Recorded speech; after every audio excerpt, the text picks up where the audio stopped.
a different case here today against SVB. Yeah, and also, you know, when you look at Chua, he's won the World Cup appeal with James Arenas, and that's actually more pressure because you're out here on your own. Everything's on your own back. You know, if you miss a ball, if you make a great shot, it's sort of one of them. But when you're playing in that Scotch doubles event, there's a lot of pressure, and that'll stand him in good stead as well. And when it comes to Shane Van Boening, the middle part of that match against FSR, he was absolutely sublime. Reeled off 8 racks on the spin. That was really, really good. Yeah, and it was mainly him at the table, you know, just making a lot of great clearances. I loved his interview afterwards about just thinking about staying positive. I commented, I think that's the ticket for him today. And how much do you think he'll want to get his hands on this trophy, one that he's not won previously? Yeah, I mean, you know, when Shane goes deep in pool tournaments, usually he does win them. You know, he's such a good winner, and he's pretty much won everything in the sport. You know, he's one of the GOATs. He's one of the greatest that's ever done it. And I think if you look at the way Shane's breaking, he always seems to do something, not so much just different, but he's like the only person to do it, isn't he? You know, he really is a fantastic player. And so many players have struggled with the break-off this week. That could be the key for Shane today. Yeah, it seems like he's hitting them harder and harder every rack, and he's not backing down. And that's kind of like what you want to see, someone try and take over the game, and SVB's done it for 15 years or 20 years, and he's still doing it. Yeah, and you know, the thing is with Shane's break, is unlike a lot of the others, if you're breaking at sort of 70–80%, you've got to get the one ball in because the percentages are a lot lower of something else going in. And if you look at Shane, he's always over like one, you know, on the percent mark of the break because he's making more random balls. And when it comes to the second semi-final, Mickey Krause, it's felt for some time, hasn't it, like he's going to make his breakthrough in one of these major events, and there's every chance it could be today. Yeah, absolutely. I mean, you got to have it as a dead heat match today between him and Skylar, just how Mickey's been playing, and he's been there every event. You got to love the Dane, though, man. He's got a lot of heart. Yeah, Jeremy says he's been there every event. Before the UK Open, he was just outside 60th on the rankings. If he wins today, he's going to jump up into the top 16. And winning the Bucharest Open in June, that's going to give him so much confidence coming into this, his biggest win to date. Yeah, definitely. But even the 2 players he's beat to get here, you know, 2 of the top players, you know, Albin Ocean, he absolutely demolished him, and then Ko Ping Chung. So he's obviously feeling very confident, and I don't think the occasion today will get the better of him. Listen, he might lose, but I don't think he's going to fold under the pressure. And when it comes to Skylar Woodward, he really was the comeback king yesterday. He spoke after both games about how he's just playing with so much freedom at the moment, and that seems to be doing the trick for him. Yeah, absolutely. He had a big moment in his life just weeks ago, having a little baby girl, and you know, it's kind of consumed his time. He said he didn't hit many balls coming in, so the expectations maybe not as high. But as you keep winning matches, you know, he's a hungry young man, so he wants a big win on the WNT. Yeah, and the big thing what I liked about Skylar is obviously, you know, it looked like Fedor Gorst was going to go on and win another match, but to be 9-5 down and actually come back and, you know, it's all right coming back in a match, but you still got to get over the line in that final rack, and he did it. You know, he actually took the last rack out, didn't he? Beat Gorst, and I think if he just keeps thinking of things like that, I think, you know, today could be his day. Is he going to finally win one? Yeah, let's have a look then at the order of play today, because for 3 of the 4 players in action, this could be the biggest day in their career in terms of individual events. Of course, as Carl mentioned earlier, Johann Chua was the former World Cup winner, but in terms of individual events, this could be hugely significant for him. And as you can see, we've got 3 different nationalities represented, Carl. Yeah, I mean, when you look at the lineup there, you know, we're not used to seeing the Americans right at the end. Seems that since they got rid of Jeremy as coach, the Americans are doing better, aren't they? He's a nice guy. We can offer you the right to reply there if you want it. Oh, that's all right. No worries. And when you look at Shane Van Boening and we look at his roll of honour, he has won almost everything there is to win in this game. But to win this, a tournament that he has never previously won, does that play on his mind? Does he want to pick up every trophy in the game? Yeah, absolutely. I mean, he was a finalist in the first year. He was a semifinalist in the second year. To get so close and not win is definitely on his mind, and I'm sure drives him even more. Yeah, and for 3 of the 4 players, as I mentioned, this could be the biggest day in their individual career. For Mickey Krause, you must feel that he is playing the best pool of his life right now. Yeah, and I think, you know, Mickey's in a funny position because, let's say if he doesn't qualify for Mosconi Cup, you know, for a captain, it's hard to pick a rookie, isn't it? So I feel like he needs to qualify. You know, listen, he wants to win this trophy. That'll be the first thing on his mind. But listen, you always want to play in the Mosconi Cup. But you mentioned that Johann Chua, the Reyes Cup, will have been playing on his mind. At what point does it start playing on Mickey Krause's mind? Well, I don't know about that really. You know, I know Mickey pretty well, but I don't think the year he's had, it hadn't played on his mind too much. And if it has been playing on his mind, you got to respect the performance behind it. And our final thoughts on our first semi-final then. Johann Chua taking on SVB. How do you see this one playing out? I see high-quality pool. I think Johann's going to probably play his best match. I think SVB's just going to get better, and it could be hill. More break and runs today? Yeah, listen, you know, Shane will keep that powerful break up. It's funny when you're in a pool tournament, you hear the noise of the break. You know, Shane's on the table. I think he just broke up there, actually. Right then, let's get the action underway, shall we? First up on the TV table in the semi-finals, it is Johann Chua taking on Shane Van Boening. Willkommen in Fulda as Matchroom Pool presents to you the 2024 European Open Championship.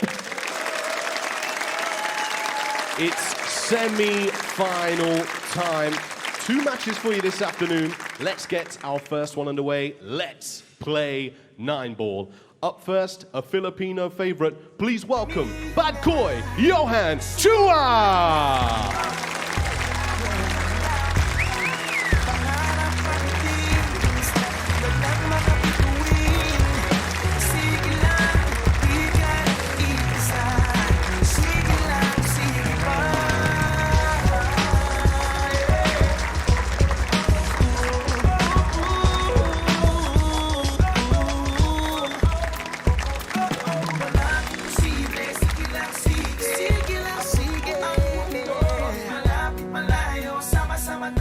And his opponent is, of course, a future Hall of Famer, a legend in 9-ball.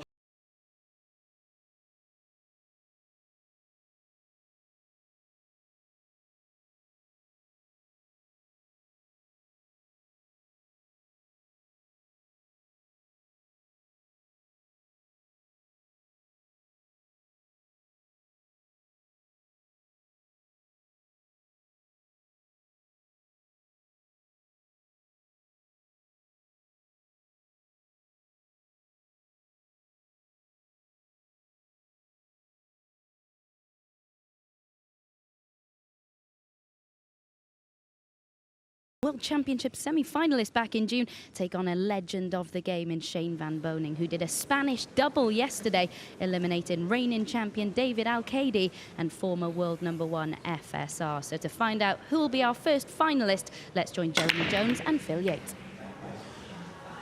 Abigail, thank you very much indeed. You know, early this morning when I first got into this arena, I was walking to this commentary position and I noticed on the opposite side of the venue, on the balcony over there, some practice tables. Shane Van Boening already was in the room, knocking in balls, working out the break, working out strategy. Then Johann Chua came in. The normal pleasantries weren't exchanged. No rivalry here, just an indication of the seriousness of this business. They both want this victory badly. And I think this is going to be an absolutely terrific contest. I was noticing the odds earlier on. The bookmakers make Shane Van Boening even money to capture the $30,000 first prize. Chua is 4-1. Yes, Van Boening, given his accomplishments, has to be regarded as a favourite, but for me it's only a marginal favourite. He was beaten in the semi-finals by David Al-Qaedi last year, 11-7. He lost in the final of the inaugural European Open in 2022 against Albin Auschen. As for Johann Chua, yes, he's gone deep in several events. We've talked extensively about his World Cup heroics, and that's not an exaggeration, they were heroics. So he knows how to cope with this. I will say, though, Jeremy Jones, I think it's fair to say, yes, he's just come off a World Championship semi-final, but this is right up there as one of the most important matches of his life. Yeah, absolutely. I mean, it's a big one in the semi-final here on the World 9-ball Tour. This is his deepest run. I really don't think we've even seen the best from Chua yet, not even close. And like I said in the opening, I think as a favorite, sometimes you can play a little nervous, a little extra pressure. I think he's going to play his best match here today in the semifinal. Just a huge match to continue on for Johann Chua and SVB. The one thing that's terrific about this tournament, well, one of many things, the crowds here love their pool. Okay, Joshua Fulda, the national hero when it comes to pool in Germany, was surprisingly beaten yesterday, but that's not affected the turnout today. And of course now, the multi-table situation has gone. All eyes are just on one table. We started here on Tuesday morning at 10 o'clock local time with 26 tables in operation. The field has been whittled down from 256 to 4. And one thing these two have in common, they are both undefeated this week. It's double elimination early on, but neither of these two were sent to the one-loss side. 100% records for both Chua and Van Boening. Van Boening's played 99 racks so far this week. He's won 67 of them. Not a bad strike rate for Chua either. He's won 58 of 90. And both have played some terrific players to be here. Shane Van Boening, one of his toughest tasks, in fact, the toughest, was overcoming Gary Wilson, the snooker star, 9-7. That was in winners' qualification. We know yesterday about his Spanish double against defending champion David Alcade and Francisco Sanchez Ruiz. As for Chua, I thought his win over Francesco Candela 9-3 told us a lot, because Candela's a consistent sort. He beat Claudio Caci, Koping Han, Wojciech Szewczyk, and of course Mustafa Alner last night. Any predictions, Jeremy? Well, I mean, I like SVB overall in the match, just the way he's playing, the way he's been playing, not just here but prior, but I think he's breaking the balls probably the best in the event. But I do really expect Chua to play his best match here so far, and Johann Chua I think wins it's the going to be a lag. close one, I really do. Hard to pick, Phil.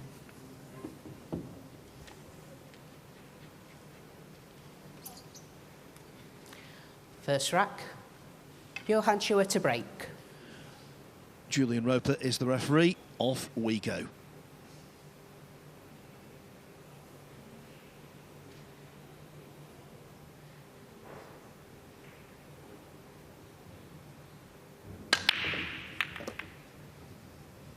Oh, he's going to love this overall. Seems like Chua kind of picks up the speed as the match goes on the breaking end. See the 2-ball comes some 3 cushions up the table. He's got a great starter. He can cue the ball nicely. I think he's got enough angle to kind of come 2 rails towards the 7-8 with the cue ball. And really, for the first shot of the match, it's kind of, for a long one, exactly what you want.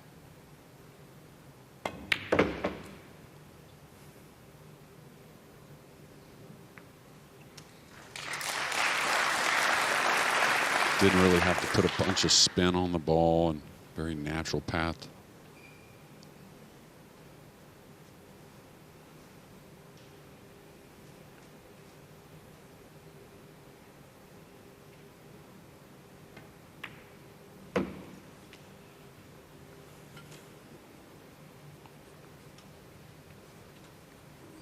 Just a hair off angle. He'll take the pink into the upper corner. Got to put a hair of speed on this, though, unless he's going to play short side on the purple.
this is what you call an ideal introduction. Johann Chua wins the rack. Very good indeed. You know, Johann Chua's middle name is Gonzalez, and that was speedy. Yeah, and like you said, just exactly what he wanted. Now, Jeremy, we're going to explain to the uninitiated how the referees go about racking the balls. Tell us how it all pans out. Well, it's the 9 on the spot. You can see the template being used. Julian likes to put the ball in the back to settle the rack. He'll pull that ball away. Then he'll kind of lock the 8 in and then re-add the last ball. Now, you'll notice the blue 2 will always go on one of the corners, that being where it's at now, where the brown is, or the back ball. It's another reason why we're not seeing quite as many break and runs, because we've figured out that that's the most random places for the blue 2, of course, with the players trying to make the 1 in the side. So the template kind of gives us the closest thing to a perfect rack. Yeah, so the 1 has to be on the apex. That's why we see it go into that middle pocket on the break when it's struck sweetly. The 9 right in amongst them. And it really is about the hit on the 1, but the stroke Rack means 2, a lot. Johann Chua to break, leading by 1 rack to 0.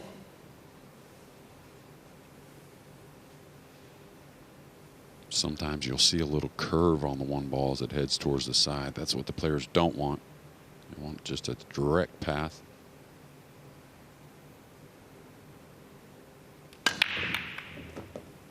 All right, caught that one a little thin, but he won't mind with the 2 dressing up again. The other sign of a competent rack is when the 9 ball doesn't move a great deal, and that one didn't. Yeah, and you'll see the one when the timing's really good, and you'll see it when SVB gets to break the balls, and I'm sure that will happen. The 1 exits pretty quickly.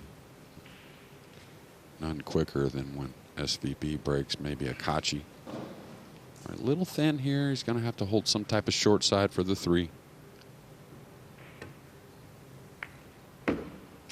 Doesn't want to get over the 9. Okay, he's all right. He's got the bottom of the cue ball. He's really got all the options.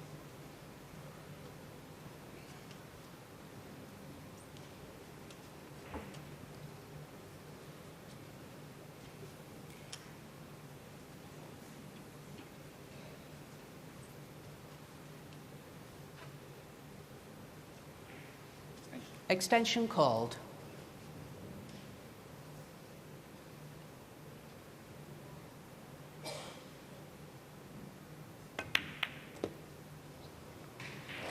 So you would wonder why he played that, to try and open the purple up a bit more and be able to play a little heavier angle on the pink 4.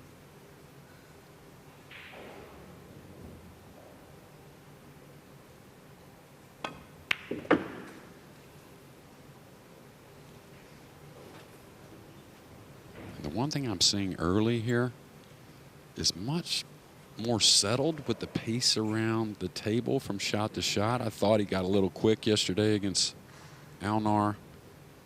Maybe the shot clock, maybe just the situation, but along with the fair play so far, it looks very comfortable from shot to shot. Yeah, you assume with the shot clock in Q Sports that the problems are going to be created by players playing a little too slowly and getting caught out. In fact, it's the reverse. When there's a shot clock there, quite often, especially the inexperienced ones, will play a little too fast. Their time management isn't good.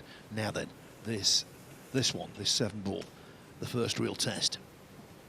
Yeah, surprising there, not realizing you got to kind of smooth that ball around with the heavy angle on the 6.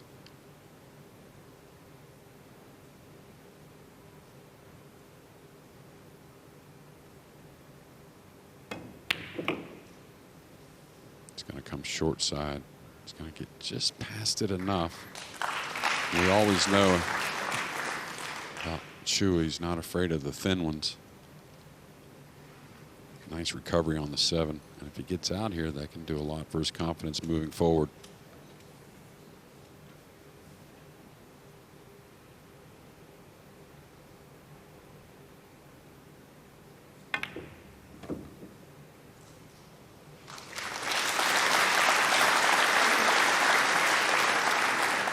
The 9 should be okay, but there's the question mark of the cue ball being glued to the side cushion.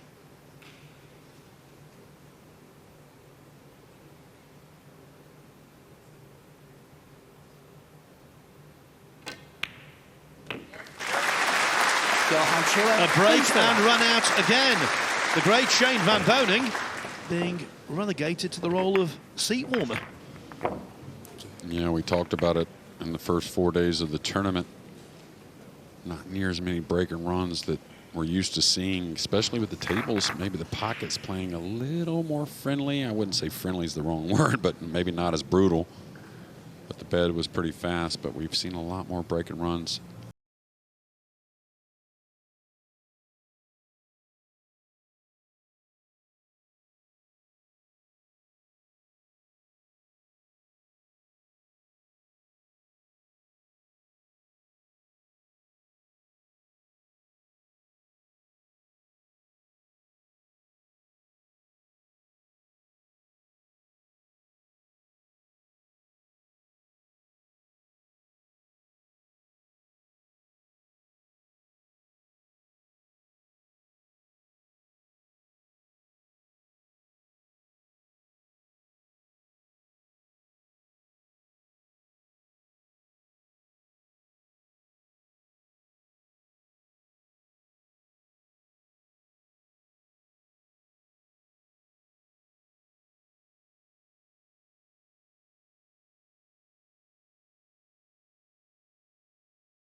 Johann Chua to break, leading by 2-0.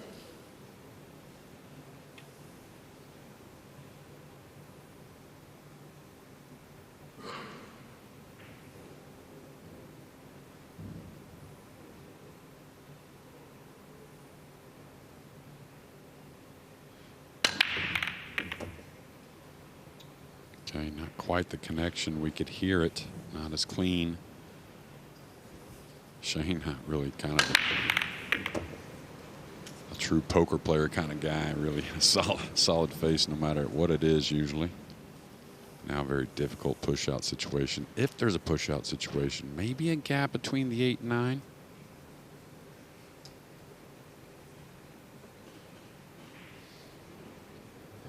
Push-out call. So in 9-ball pool, when you've not got a shot on after the break, you can push out. And the intricacies are multiple. Tell us about it, Jeremy. Yeah, after the break and only after the break. You Shane, declare a it's your push out choice. if you don't like your situation. Even if you can see the ball, sometimes you don't Play like again, it. please, Johann. And you can see that Shane, the incoming player, whether it's the breaker or the player off of a dry break, they can push out, and then the incoming player has the option to either take the shot or pass it back. Huge part of the game. And there was no hesitation there from Van Boening whatsoever. Just didn't like it. Smelly, he thought. So let Foul shots. Chua take it on. He played it Ball in hand.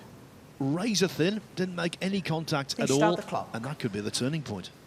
Yeah, it's, I tell you, Shane, I think, probably saying to himself while Chua was figuring out where to push, if it was anything delicate, he was going to pass it. Wow, how narrowly he missed that 2-ball. Just because he hadn't really got to play any shots yet, really, besides the lag. So why would he want to take that one on?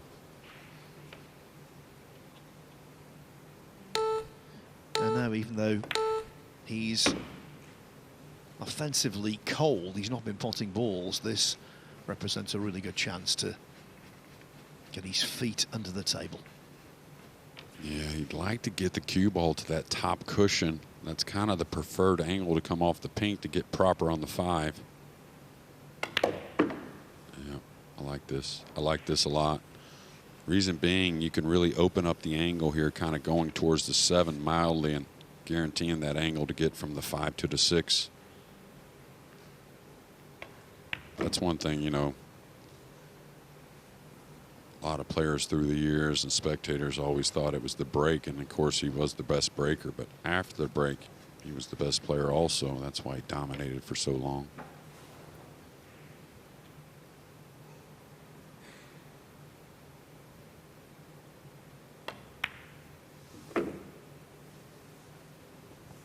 That's the light stroke that I see when Shane's comfortable with that one. We always know he can power up. But when he's comfortable with that light one, you know he's feeling good. Yeah, that one tip came up a little bit. So when the tip comes up, you don't dig on the ball Extension quite as call. much and kind of turns over on you. So now does he kill it or does he draw across?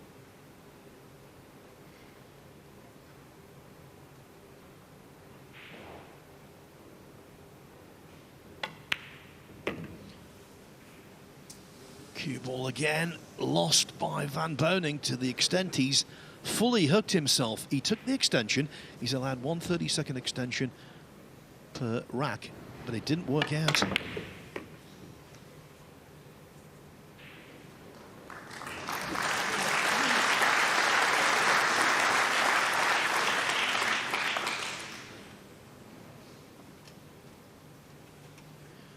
Well, that worked out. Yeah, I'm not sure how it played out exactly, but you could hear it was hit with some speed. So obviously it was a very heavy contact on the 8 and maybe the Extension called. like that, and the 8 ball banking around. And you'll notice that 7 earlier caught a little thick to the pocket, so he was trying to come back across. Going for the jump cue. Easy to maybe double jump this 8.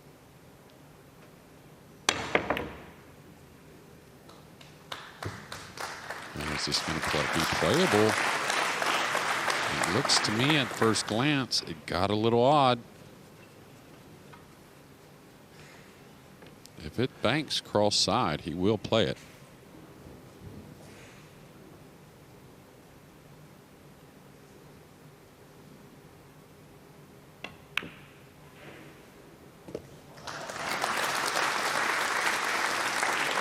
So often, Shane Van Boening is double trouble for his opponents. But this 9 ball is by no means a certainty.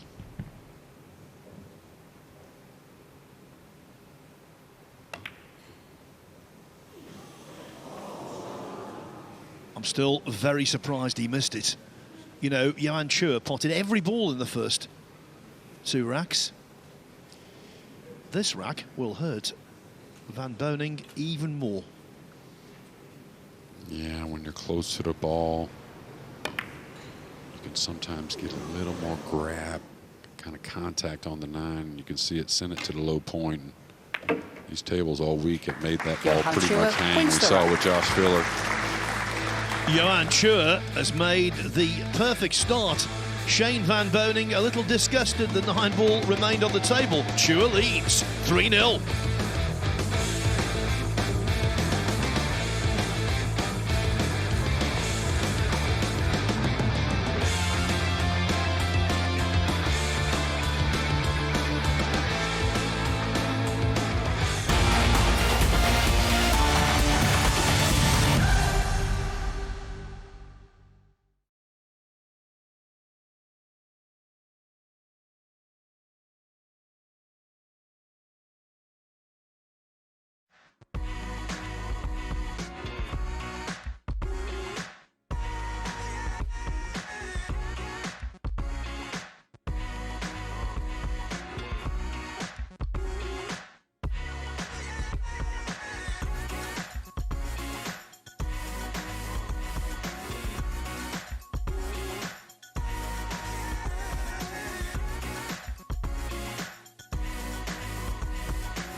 Shane Van Boening sat there and watched Johann Chua do his business in the first couple of racks very efficiently. Rack 4, Johann Chua to break. Leading by 3 racks to 0. He's been around at the top of the game for 2 decades. Losing that kind of rack doesn't rankle. Nothing he can do. But losing the 3rd rack by hanging the 9 ball, that will be a source of great irritation. And that's why it's important for Chua to make Shane Van Boening's mood just a little darker. Yeah, and this was the real worry after missing the 9 and opening with 2 breaking runs, and he's obviously breaking the balls really well. And Shane's worried, you know, how might this compound?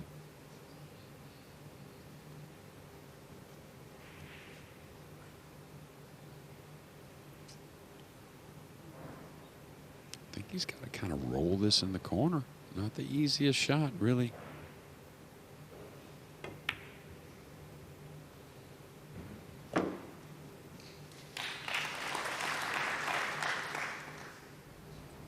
Now this was the 9 ball. He was stretching. I said it wasn't a certainty, and it wasn't, but when the 9 remained on the surface, I for one was shocked.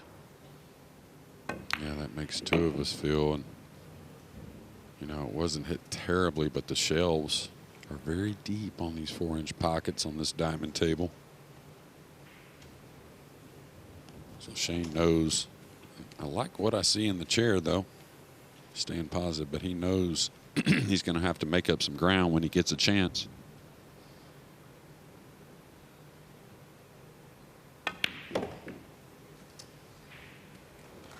You could hear a little grimace there from Chua, and it wasn't really as much the outcome as it was the stroke delivery. Most players, I mean, position's one thing, but they don't like when they get that little fluttering feeling in the stroke. That's the one that bothers them.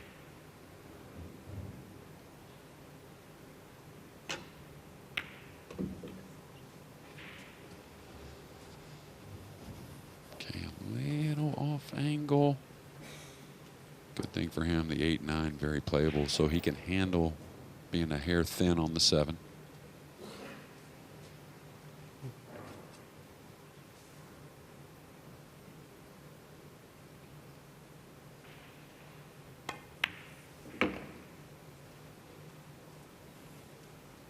Now, does he try to go 4 rails here? It's kind of in between. I think if he tries to go 4 cushions, this ball could hook a little bit. Extension He could call. threaten that upper left corner with the cue ball.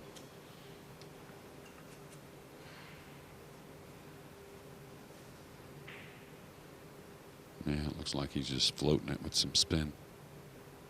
Oh, he did go 4, so he's trying to kill it. He's played a couple of those shots already, Phil. Just thinking, this is prime time TV viewing in the Philippines, and they will be loving this.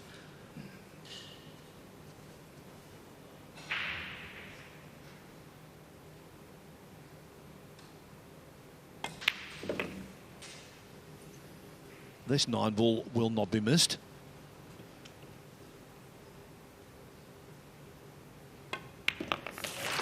Johann Chua wins the rack. 0 for Shane Van Boening. Already 4 for Johann Chua.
That was the team that won the World Cup. Rack 5, Last Johann year. Chua to break. Leading by 4 racks to nil. And when you think about it, when you think about their quality, their pre-tournament odds of 25 to 1 were ridiculously generous. Yeah, for sure. And one of the seeded teams knew it was going to be tough against the Philippines. However, that came down. The draw. Now this 2 ball is going to spread open, and he's going to get snookered. So Shane's going to have a choice here to open rack number 5.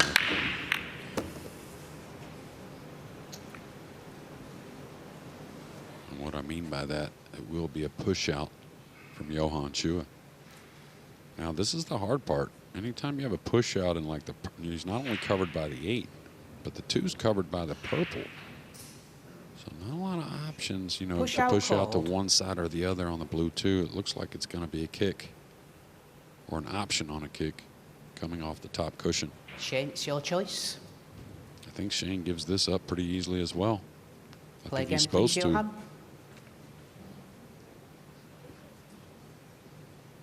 Yes, a nanosecond more consideration than the previous push out, but he didn't waste any undue time, did he?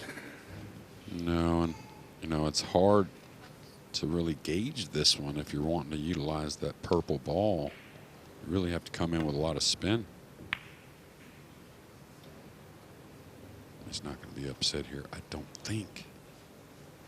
And Shane is going to go rail first. I think he'll try to pocket this ball. He's got to watch out for the scratch cross corner. He's got a little measuring kind of system for these shots. Something that Hall of Famer Jimmy Reed devised many, many years ago. So what you do there, Phil, is you pick out your contact point on the blue 2. And you measure that to the rail. Extension called. And then you take that same distance on the same line and measure it from the rail out into space. And that's what he's done there. That's why he's got his line on the cue ball. I think he's got to hit this pretty slowly, so I don't know if he'll get position. Scratch cross corners is there. Yeah, he's so good at those.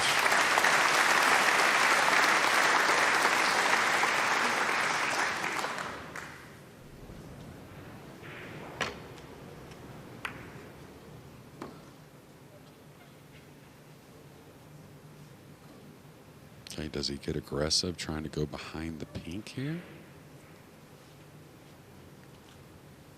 It's kind of awkward no matter which way you play it. Seems like going behind the pink is the play. Oh, is this going to fall? This is not what he wanted, even though he got the snooker, the 3 over the pocket. You know the Filipino players, they have an incredible way of getting at all these kick shots. Now, the problem for Johann, I would come to the bottom cushion with spin. Yeah, like there, right spin. And the problem is he has to bend this a little bit. Yeah, that's the measurement I was talking about.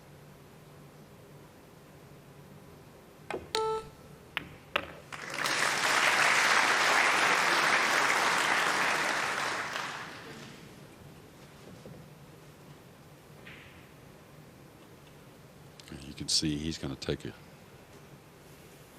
good effort at trying to kick this ball in as well. Hopefully we'll get another look at that red 3 because he had to bend the cue ball with draw spin. That's why he hit it lightly.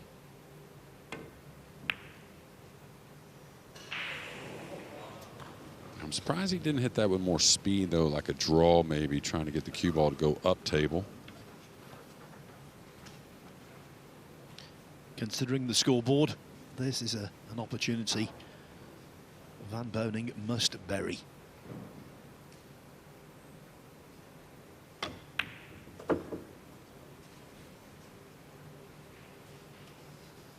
Okay. Yeah, watch the overhead. You can see it arc right there, almost over arc the ball. Now Shane's going to feel a little pressure on this game right here, of course, after a mistake and a deficit. But if he can get through this rack and get on the breaking end, I think things start to become a little relieved.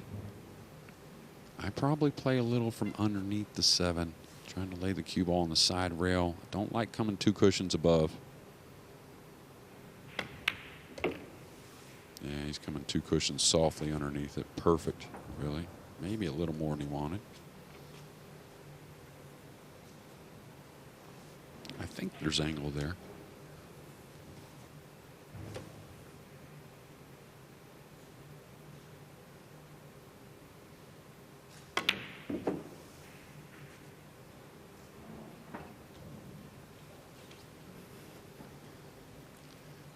Little distance. Does he have an angle to easily stun over for the 9 in the side? Otherwise, he's got to really work the cue ball.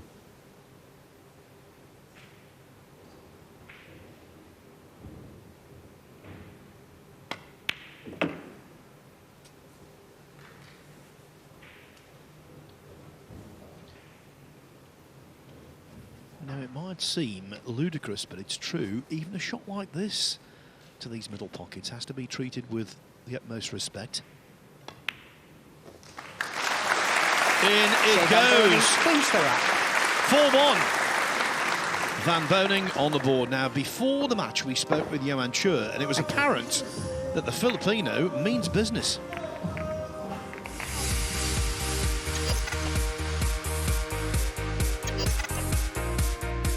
All my matches here in Fulda was really great until the quarterfinals. I think that's the worst game that I played. But yeah, a win is a win. This will not happen in the semifinals because I'm playing with the big guys now. I have a very bad record with him. He beat me 9-0 before. He's the best. He's always there, and I'm looking forward to meet him again in the tournament. I really do believe in myself that I can really make it, and it would mean the world to me. You know, I always been wants to win the world major tournament in matchroom and individual, so it would mean the world to me. So Chua reckons, and of course he would be the one who knows most, that Van Boening has won all 9 of their previous encounters. Can the man at the top of the class make it 10 out of 10? Oh, we're going to see a much different break shot if you've never got to see SVB break them before. You saw Chua break here in the first 4 breaks. Going to see quite more speed. Going to see the one have a lot more speed, a lot more noise on the break, and like we always say, who gets more Rack action on the 6, 9 than Shane Van Boening SVB? to break, trailing by 4 racks to 1.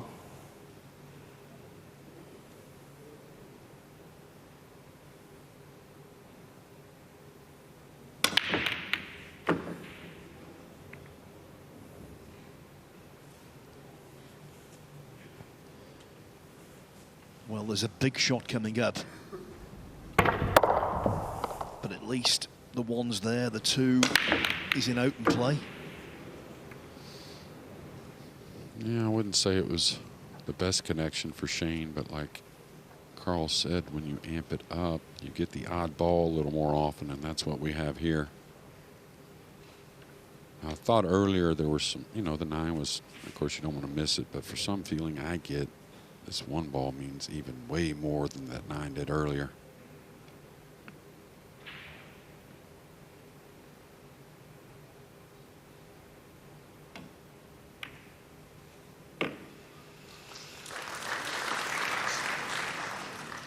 Their shot of the match so far. An easier pot when you're 4-1 up than when you're 4-1 behind. Yeah, and you're looking, you know, he's gotten a look at Chua already, and he knows Chua's in form, not feeling the pressure, or at least handling it very well. So that 1 ball leads towards a very open and playable rack. Got a little more out of the cue ball than he wanted there, so he's not going to get ideal on the 5. You could see a little shake of the head, so he's going to have to work much more, not just for the 5. That's not the real deal. It's the 6. That's why this off angle shot here he has next could get a little tricky.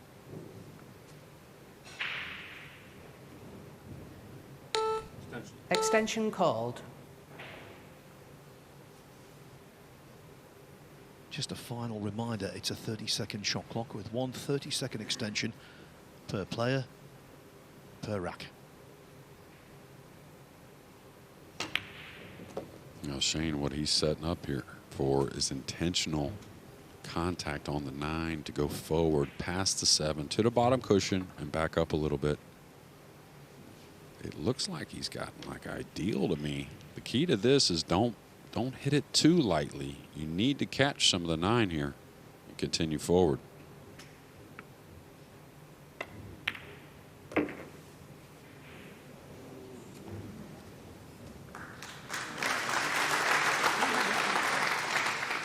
(6-9). Comeback continues. It's another break and run out. Collectively, we've had 6 racks. 4 have been won directly from the break.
It is the Hotel Esperanto Conference Centre. It is the final day of the European Open. Shane Van Boening to break, trailing by 4 racks to 2. It is the first semi-final where you get the feeling Shane Van Boening is on the comeback trail.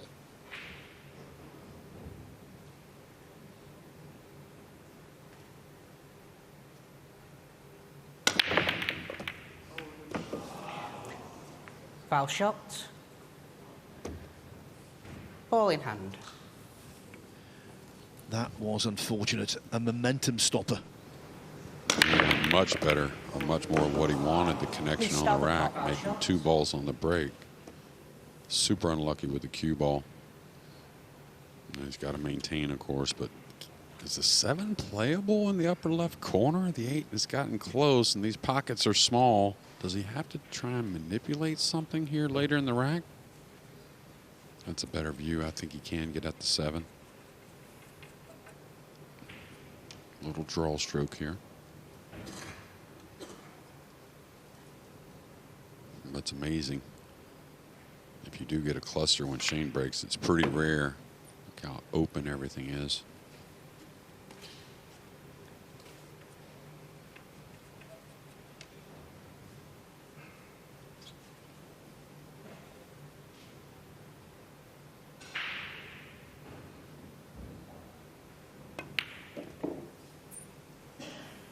A little shy there. The only reason being he'd loved to have fallen maybe a little more underneath the 6 off the pink, but on that right side rail. But like I said, everything's so open, it shouldn't be a problem.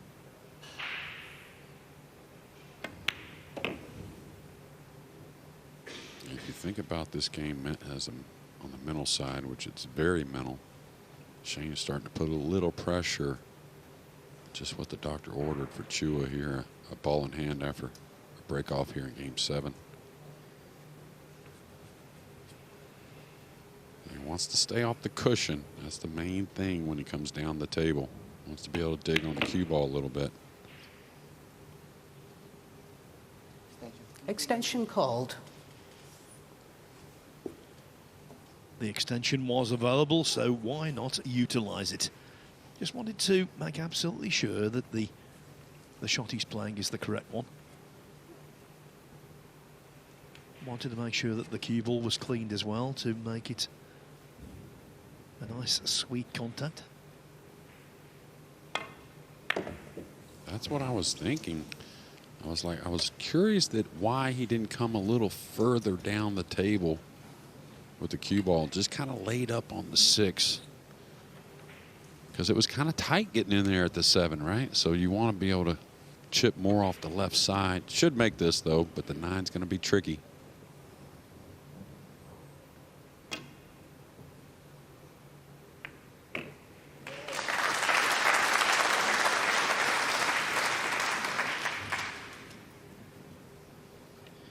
Yes, a much tougher 9 ball than the one Shane Van Boening missed in rack 3.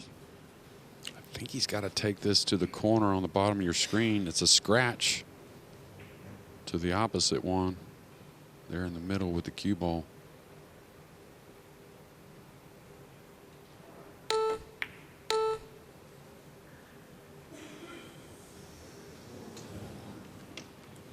You know, yesterday in the quarterfinals, he missed an 8 ball, rolling it very quietly. And that was very similar. Yeah, I really think the beep's got him there a little bit because, I mean, you might not want to fire it, of course, and lose accuracy, but to hit it that light, that's a little unusual.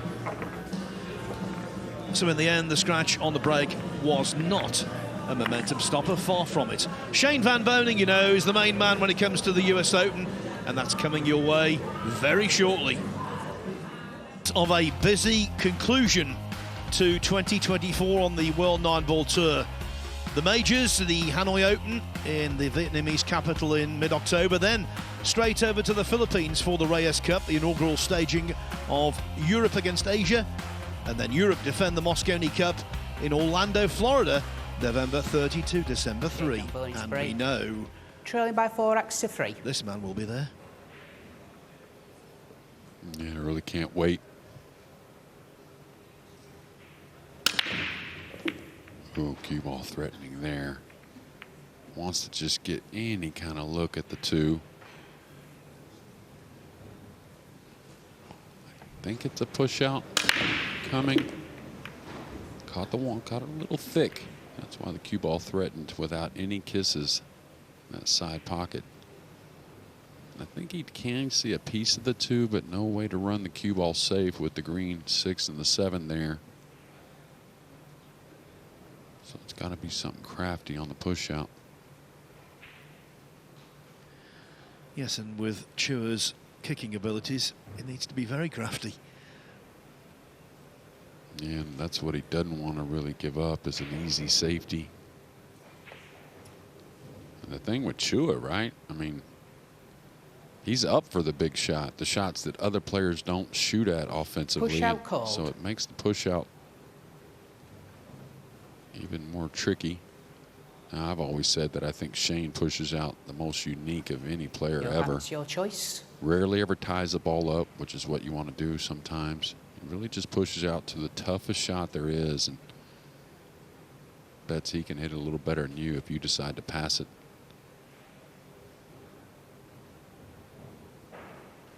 He's got to cut the 2 into the 6 here and run the cue ball. Shane likes something, though. He's getting up there quickly.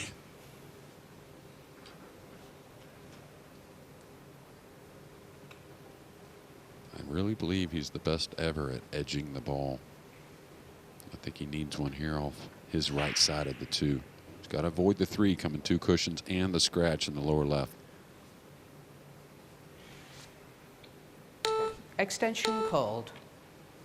4 seconds left. Extension called. He didn't want to take it, but felt the necessity. Yeah, and anytime you're edging the ball, you first off just got to trust what you see, and the stroke means a lot.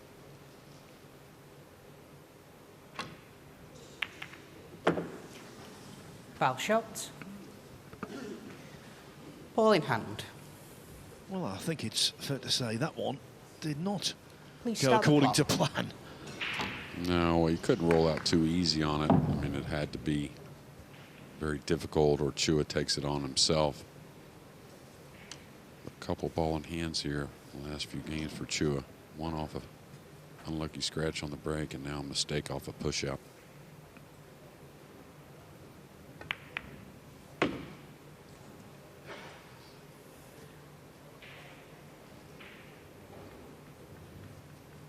Van Boening sitting there on a really good streak of form. If he wins this title, it would be his 10th tournament win of 2024. But he's facing very stern opposition. Yeah, I don't know if he can just simply draw over. Yeah, it's been an incredible year for SVB. And he's got to go forward off the top cushion. Really probably preferred anyways.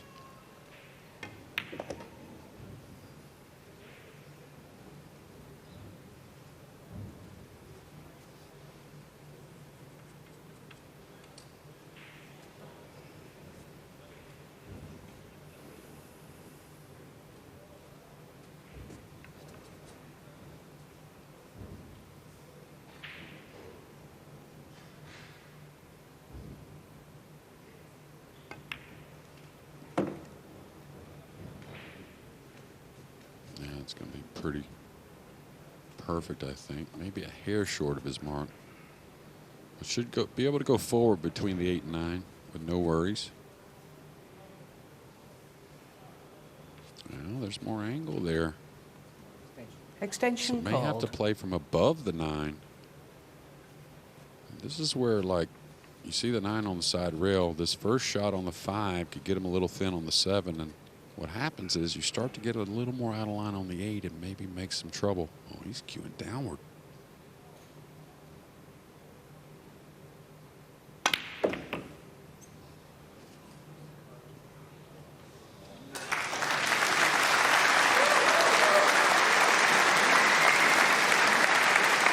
And even the last little semblance of side helped, taking the cue ball away from the 7. That was a true crowd pleaser.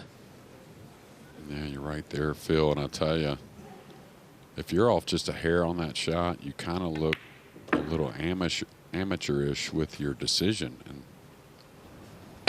just hit it beautifully, got everything out of the cue ball.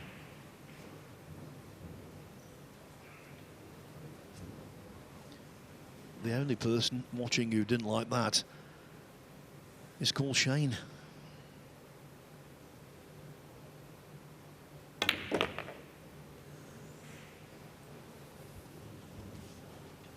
We can tell compared to yesterday, much more freed up, confident.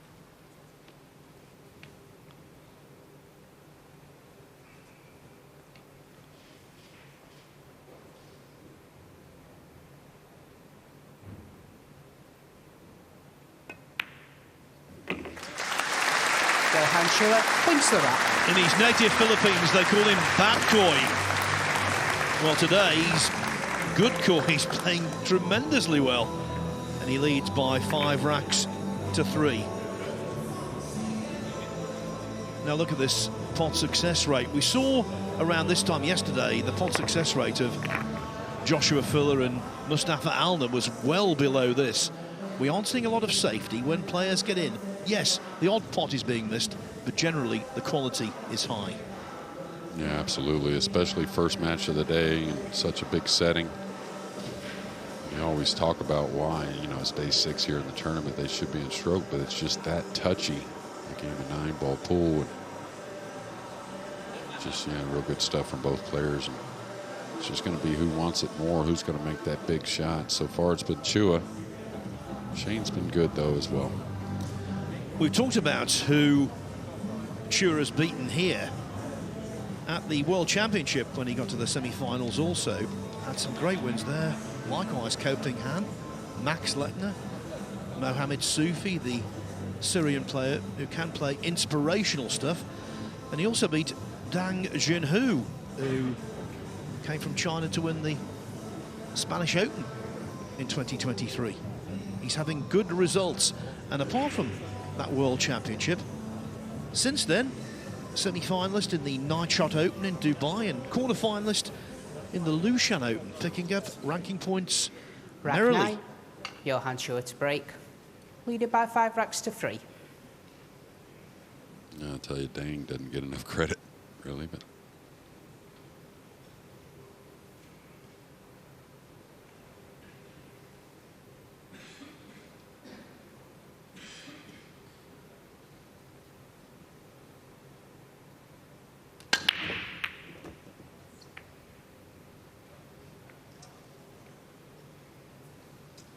that's the difference in the break. Of course, a good one. The thing is, when you're a little lighter on the speed, you're really just making the one. So a lot more congestion, a lot more balls around the racking area. We always know there's zigzagging that cue ball in that direction. Well, this is a quick push out. Oh, look at this. He's going to challenge Shane. Shane, it's your choice. Okay, Shane's again, not going please, to take Johann. it. I think if that cue ball just gets an inch or two more off the cushion, I think Shane takes this shot. Van Boening not rising to the bait. Yeah, the thing is, I think he recognized he didn't want to go offensive, but did he really survey the options tactically?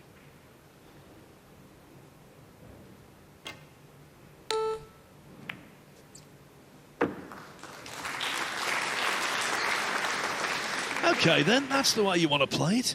What a shot. That was impudence.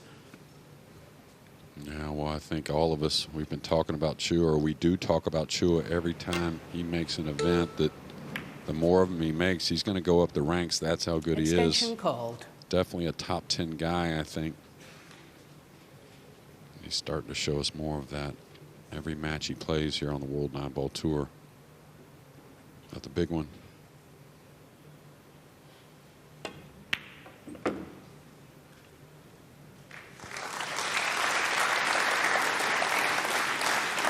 Maybe someone at the start of the week told Johann Chua that the signage around the set was actually misspelt. Maybe they told him it was the World Cup, because this is reminiscent of what he did there. Yeah, trying to draw past the 8 to get natural on the 5. That way he can easily drop on the 6.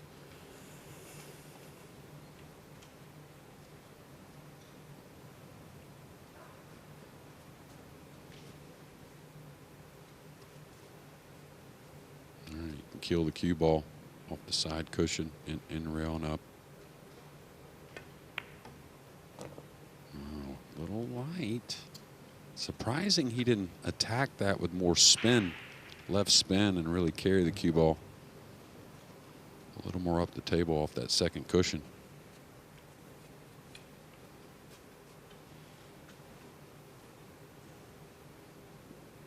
Three rails around the 8.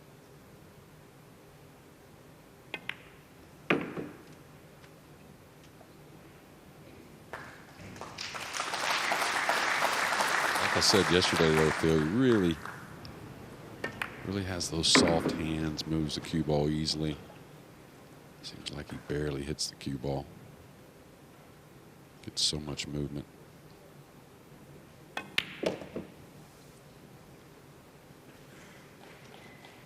Well, this has been one of the most memorable racks, I think, of the entire year. And what a statement it sends. Yeah, and really didn't mess around. You know, kind of realized that Shane, you know, is going to make a real good decision if there's any safety on that push out. So immediately went to the end rail. Maybe kind of knowing Shane might give that back. And Chua didn't mind it.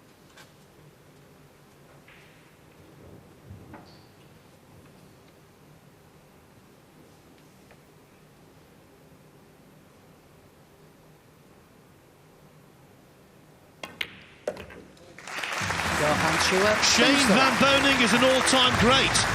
But Johann Chua so far is playing great, and he's more than halfway to a place in the final.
Sometimes matches don't live up to expectations. This one is exceeding expectations. So many nuances, Rack 10, so many memorable Johann Chua to break. shots. Leading by And 6 racks to 3. the man who's the star of the show thus far is breaking off in rack 10, trying to move even further ahead.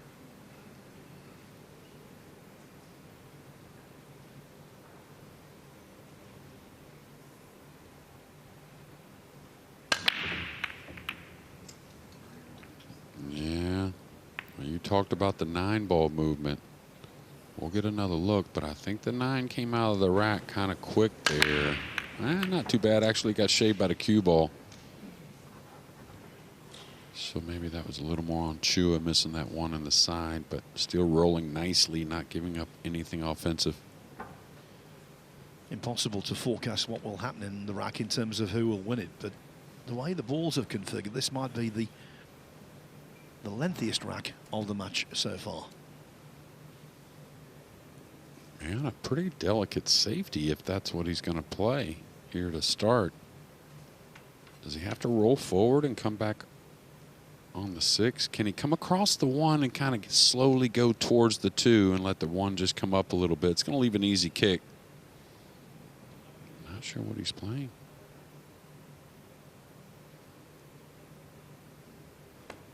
Yeah, he's going behind the 6. And not sure he can get at this ball, but like you said, Phil, it's such a, kind of ugly situation with the layout of the balls. These players, of course, are going to get at these kind of shots and not give up ball in hand. This could be a lengthy one. Okay, he's jumping at this. He's going to try and pocket this in the corner, draw the cue ball. Could open up some of that trouble, though, if he misses it.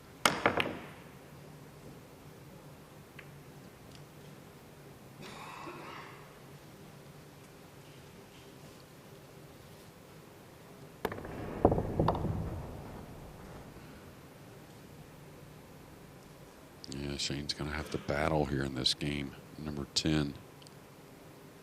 After just a mistake or two, some incredible playing by Chua. He's going to have to earn this one, and I don't really see much. Extension called.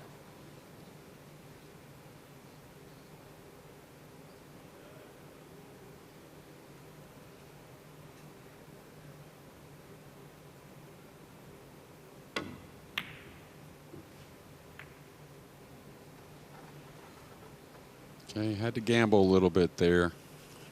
The gamble has paid off.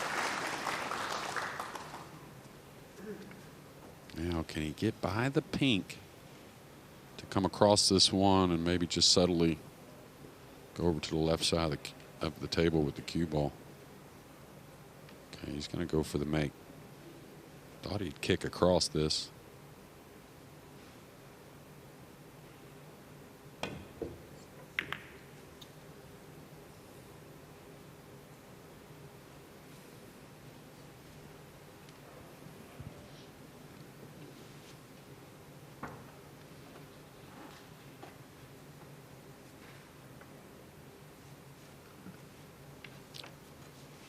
Yeah, Shane looking to knock this one away between the 2 and 6, go to the side rail and kill the cue ball behind the blue. It's a shot you just got to get the feel for. Had the 3 and 7 to help him, and distance just in case he leaves the 1.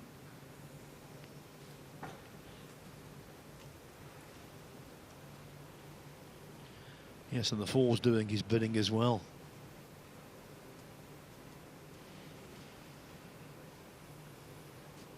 Yeah, don't really see much future going at the 1 directly. What these players will evaluate is, am I better off going to the rail first? Trying to kick one rail at it using the 7 and the 3. That's no good, I don't think. Foul Yeah. shot. Ball in hand. Now, we saw a Please start the clock. terrific dish in the previous rack from Chua. Can Van Boening work his magic and reply in kind? Yeah, well, besides getting on this too, all those problems that this rack had after the dry break seem to be opened up. He's got to go past the 6 here. He's going to fall below it nicely.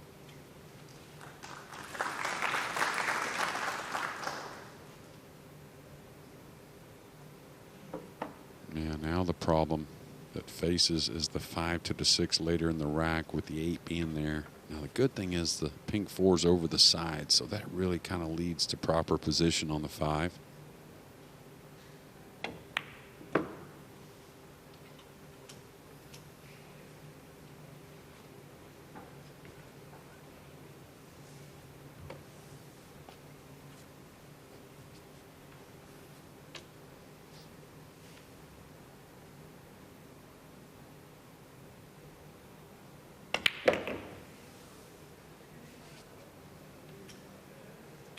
Looks like he can get full enough on the 5 to draw by the 8.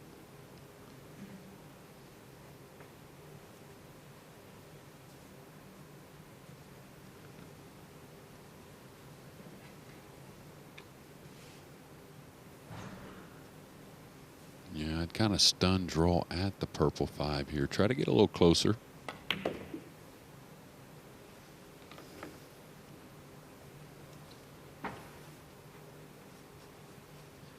This goes in, the 9 is liberated. But of course, he needs shape on the 6. The green 6. Yeah, and he got a little thinner and he wanted to make collide with the 8 and still get up table. Okay, really good. One of the best strokes of the match there for Shane. Got a lot out of the cue ball.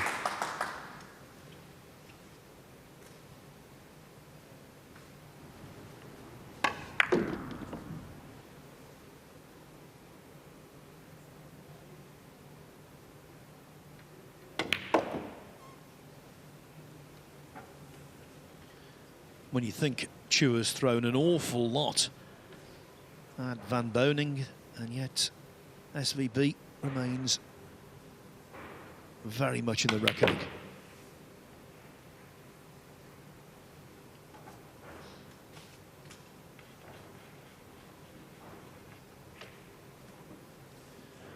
Again, though, a ball under pressure that can possibly go astray. But this is Shane Van Boening we're talking about. And that will give him a lot of hope, a lot of satisfaction. Chua's lead, 6-4. Great stuff for the enthusiastic crowd. And I believe Abby is down in the crowd with a real pool fan. I am indeed. I'm here with Daniel, an amateur 9-ball player from Berlin. Daniel, how important is it to have an event like this in the heart of Germany? Oh, it's very good. I wish it was in Berlin, but it's nice to have it in Germany somewhere. Yeah, it's good. It's amazing. It's my first time here, actually, so I like it very much. And what have you made of the tournament so far?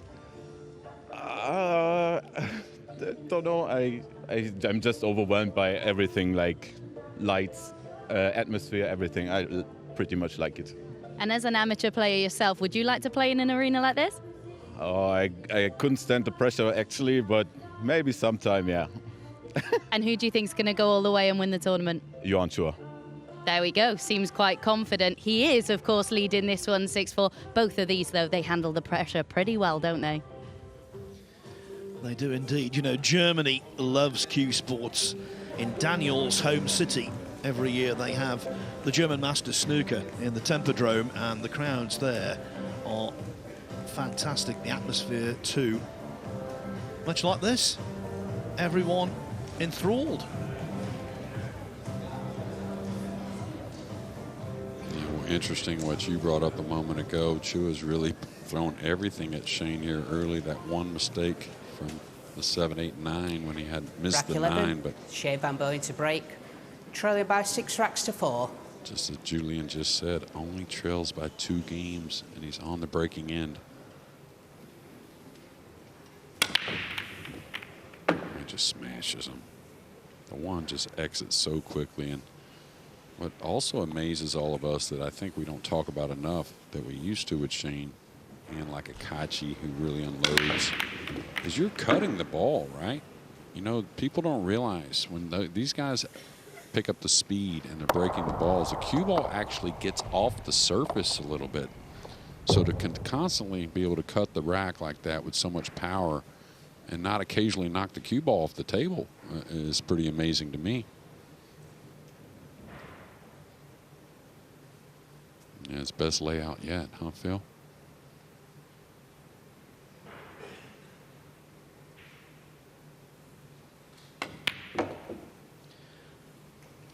Jeremy, this is a subjective opinion. Is he the best breaker in the business?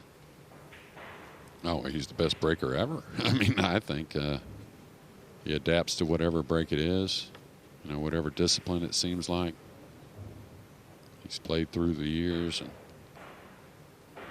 what he did with the break shot is, you know, not totally revolutionize it. I mean, You know, the balls you're looking to make on the break, you know, the cut break's been there before, the one in the side. What he does is he just gets it to its climax, it seems, and makes it better than everyone else's. Queuing off the cushion, though. This isn't a gimme. Kept it simple. And that means a really thin 6-ball. Yeah, I'm going to have a look here in a moment. Even. Yeah, he doesn't like to apply a ton of side. May even end up playing a bank shot here.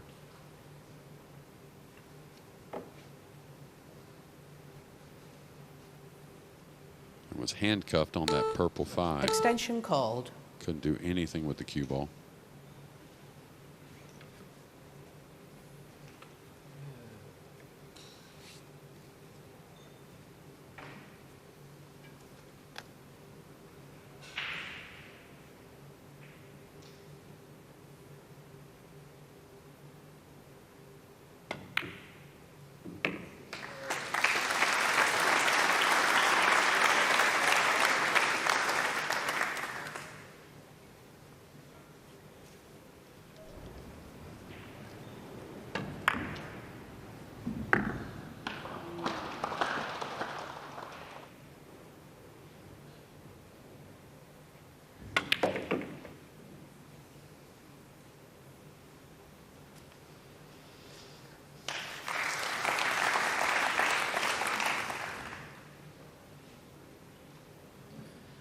This is the very best kind of match.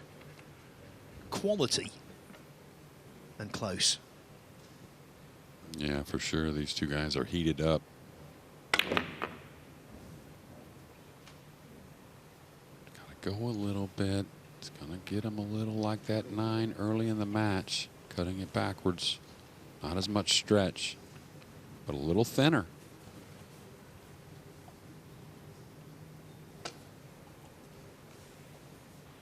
Hung it to the opposite corner pocket in rack 3.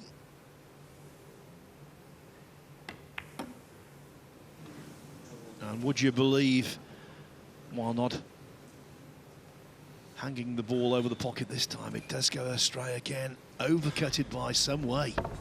Extension called. Yeah, let up on the downswing a bit. What happens is you just kind of break down with the back elbow and tip comes up a hair.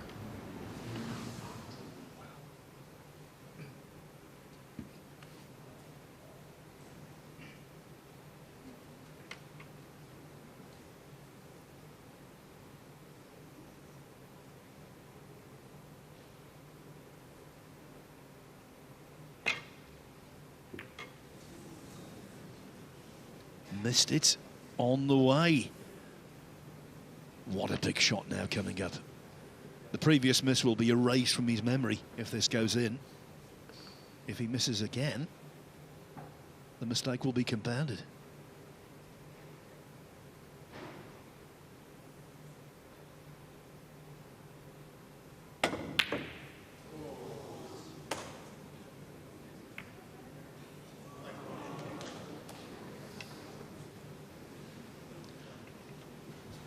Shane Van Boening twice missing the 9-ball. What a crucial juncture of the match.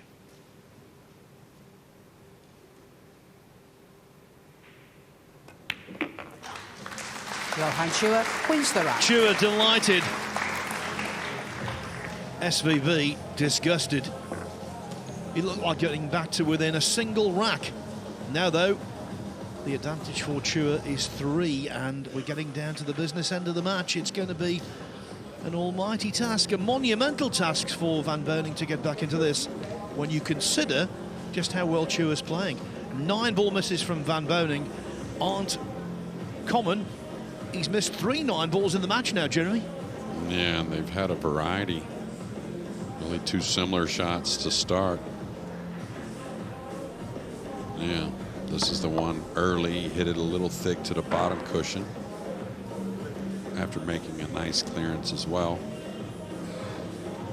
Yeah, great clearance in this rack. Here one from distance with a lot of speed, which is kind of his forte, something he practices all the time. think we're going to get a look at the other miss that just happened a couple shots prior to this. I believe it was an overcut on the 9.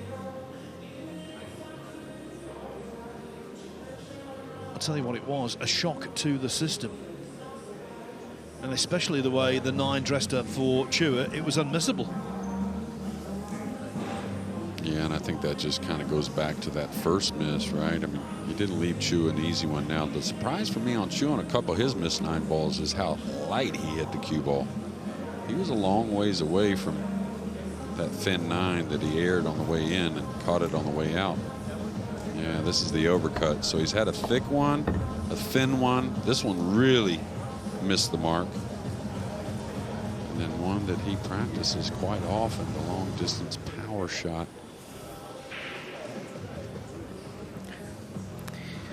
Rack 12, Johann Chua to break, leading by 7 racks to 4.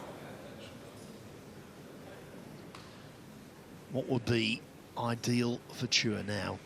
To break and run out, and to rub salt into a wound.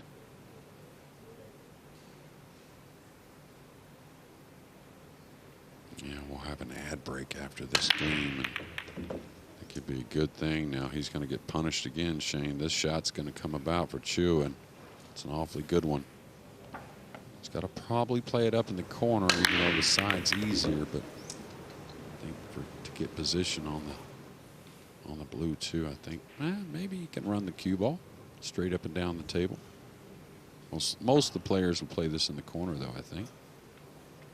Just kind of stun draw. Well, now he's looking to, he's got to go to the corner. Now here he doesn't have as much angle as you would think, so probably between the 7-9 with the cue ball off one cushion.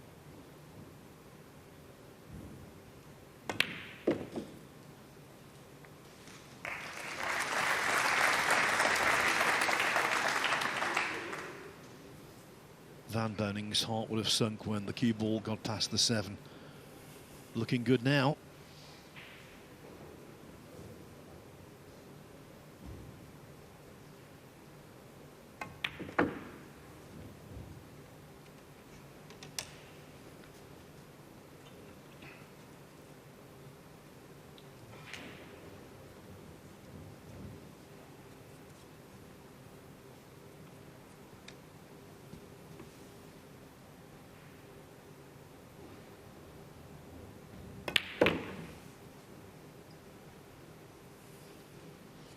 Over the years, the Philippines has been a production line of world-class pool talents. Top of the list, of course, Efren Reyes. Francisco Bustamante still competing.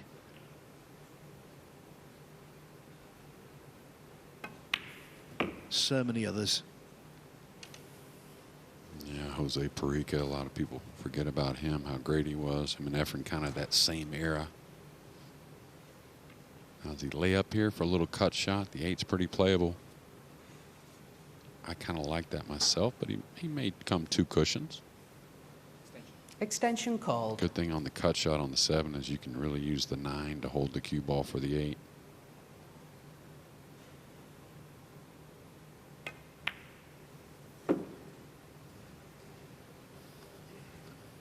And a Filipino of more recent vintage got to the final here last year. Anton Raga only denied by a single rack. Is Chua going to make the final? It's looking more and more likely with every ball potted. And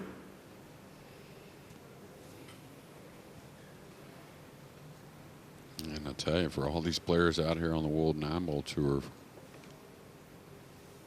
the type of upside and game that this guy has on the aggressive side of things, don't let him experience what he did at the World Cup and the singles play. He may get the feeling, and it may not go away for a long time. Had Van Boening potted those missed 9 balls, he might well have been on level terms. But Wins the rack. Shane is not all square. Far from it. In fact, right now, Johann Chua doubling up. He leads 8-4. He needs 3 more to make the final.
Is Shane Van Boening. This is 9-ball, and it pays to pop the name of the game. Missing 1 hurts, missing 3 is downright galling, and it could lead to his departure from the European Open. He's still got time to turn things around, but beating Johann Chua in a race to 11 from 8-4 down, especially the way Chua's playing, that will test even SVB to the limit. Rack 13, Johann Chua to break. Lead about 8 racks to 4.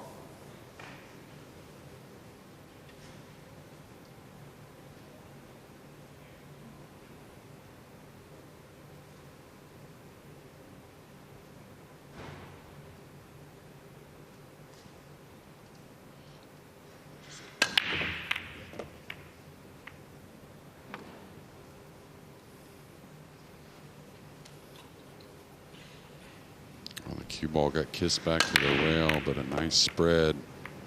The 2-ball is playable into those tough side pockets. He's got a little angle to move forward, so I think he does take this on. I think, anyways. Could play a safety here. We've seen him pass. Ooh, it's a small side pocket, and he needs a little speed. He can't just drop it in lightly. Got to get the cue ball out for the red 3. And really the key to this shot is, again, don't baby it. Try to hit it clean.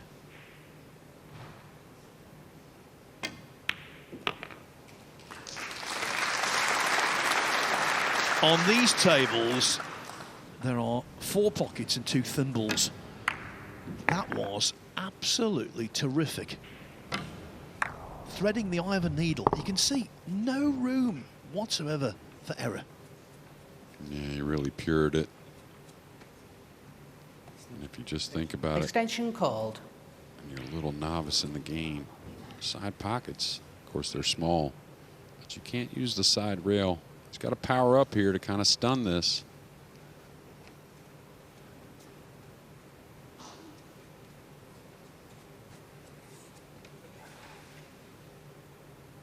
Is he trying to go with a high ball here?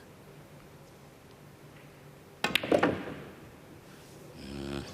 making the cue ball arc so it avoids the green 6.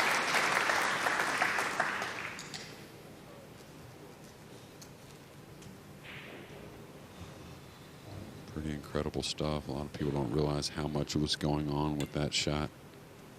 Big bend in the cue ball.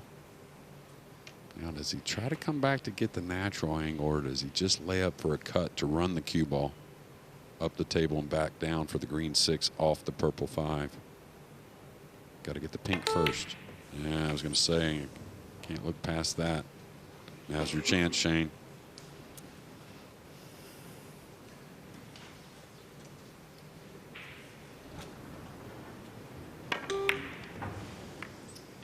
He's been so reliable, so accurate. But you can't keep potting them.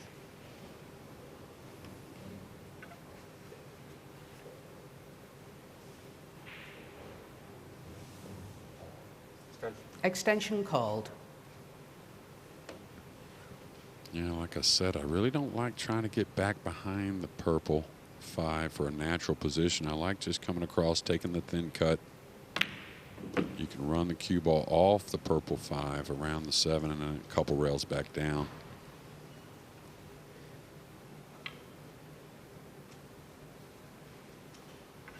Now he'll probably use the right side rail as a third cushion, a little bit of a reference.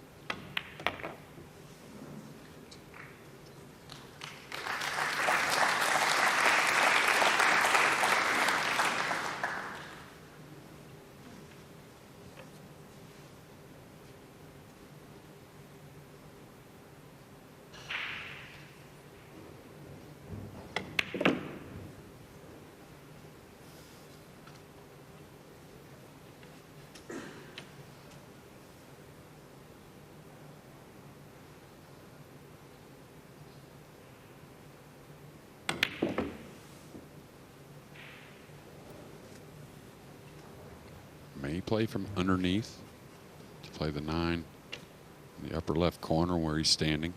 No reason to really move the cue ball.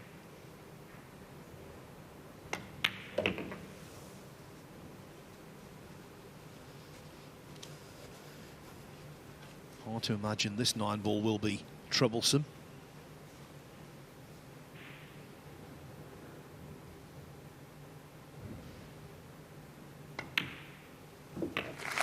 Shane Van Boening, who's the rack? Van Boening nails it. I think it's fair to say that rack was desperately needed. Yeah, absolutely. And knowing Shane in his game, you know, the pace he took on those shots right there and got from shot to shot, got on with it a little bit. I think he's still feeling pretty good and feeling very confident he can make a comeback here to get in that final. Of course, greatly aided by the fact that you mentioned he's the greatest breaker of all time, and it's winner breaks. So consequently, he can get on a roll. And this now 3 rack deficit can be wiped away sharpish. Yeah, he knows it's always going to be a gamble with the cue ball. With the cut break from the box, he needs to avoid something unlucky. Can't say it's a guarantee he's going to make a ball, but it'd be hard to bet against him.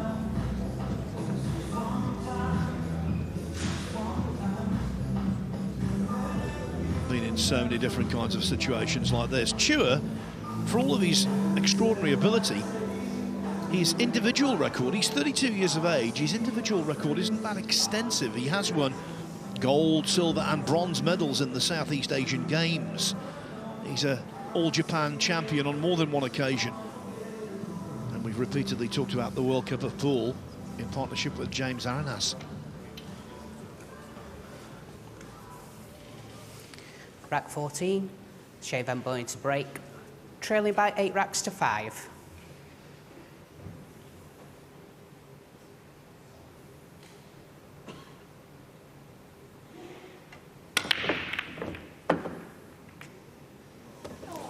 Foul shot. That is just Ball in hand. spiteful. Yeah, I almost feel bad for bringing it up, to be honest with you, prior, but it start the does clock. happen in this game. Unfortunate things to all players, but that's why those games earlier are so crucial when you have the chance. That way maybe you can afford something unlucky later in the match. Now you talk about a game of fractions. If that cue ball hits the far jaw of the middle pocket, it comes back for position for shape on 3. Yeah, and any thinner or thicker off that kiss, it doesn't really even threaten that pocket. So there's been 2 of those scratches here for Shane in this match. Chua a little upset. Seems like he didn't get exactly where he wanted, but I think he's just fine. Now he's just got to run off the cue ball, run off the purple 5 a little bit after he knocks in this pink to come up the right side of the table for the green 6 in the lower left.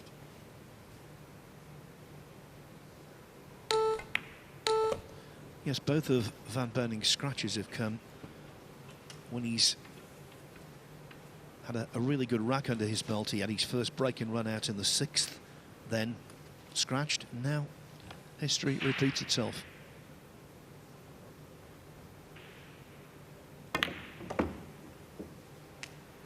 Caught that. Actually, it spread really nicely. I thought he may have caught it a little thick to the pocket, but just exactly what the doctor ordered, making things fairly routine.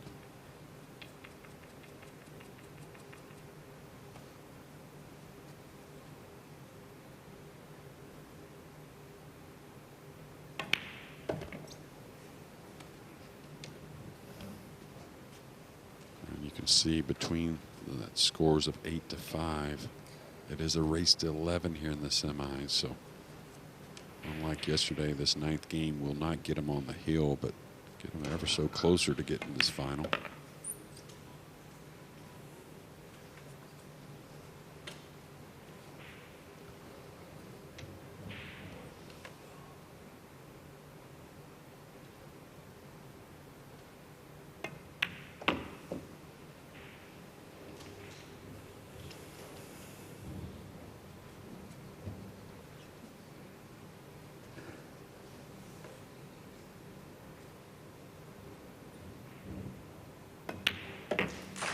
Johann Chua wins the Taking rack. full advantage.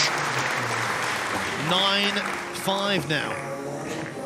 For the South Dakota kid, this match could be going south. Shane Van Boening 2 racks away from defeat. Looking quizzically. The 9 balls we've discussed. And of course the 2 scratches really hurt as well. When you're playing someone like Johann Chua, who clearly is close to, if not at top form, you can't afford for missed 9 balls and scratches on the break. Certainly a handful of them. This is the cruelty that Van Boening has been suffering. That was the most recent. Just flipping in off the 4 ball. It's part and parcel of the game, Jeremy, but it never gets any easier to cope with. No, it always amazes you, really, no matter how it happens. And there's a vast variety of different ways that cue ball gets lost in these corners.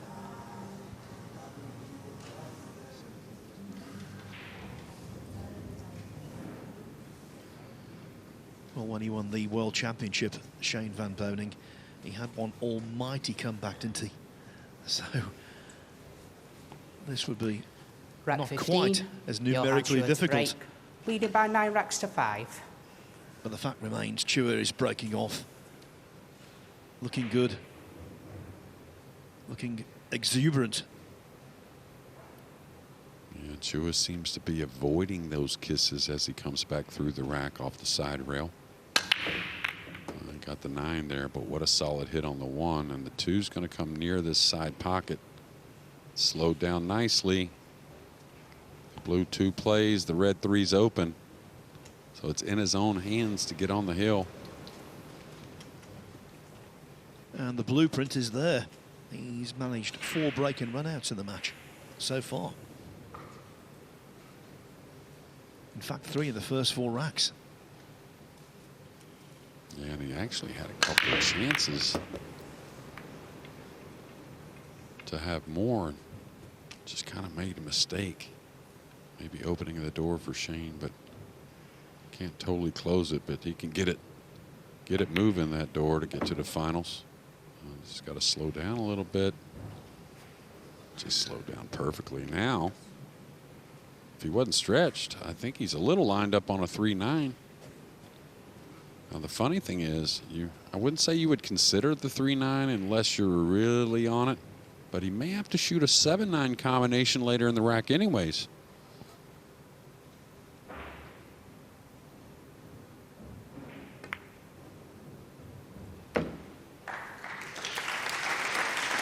Now you'll notice I'm not sure the 7 passes the black 8, the brown 7, and it certainly doesn't pass the 9, so does he try to bump something here, coming 2 cushions out maybe? Doubt it. Don't want to get ahead of yourself. Oh, this may end up on top of the purple.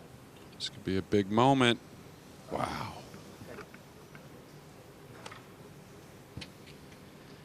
Your 6th sense kicked in there, Jeremy. You knew as soon as the cue ball was zipping back towards the cushion what was going to happen. Yeah, I've done it so many times myself, I think, Phil. Now he's got to play a ticklish little shot. He wants a little bend on the cue ball, wants the draw to take over. Didn't get there. Did get some distance. So obviously nothing easy on these tough tables, but I think Shane's got to try and bury a shot here. He's trying to figure out, does he want to go forward, maybe bump a 9 or a brown 7? Does he want to elevate? Thing about Shane, you know, earlier we saw Chua elevate and be able to hit it lightly. It's not really Shane's kind of way to hit the ball. Extension if he does called. Jack up the back end of the cue, it's usually going to have a lot of speed. I like him leveling out here.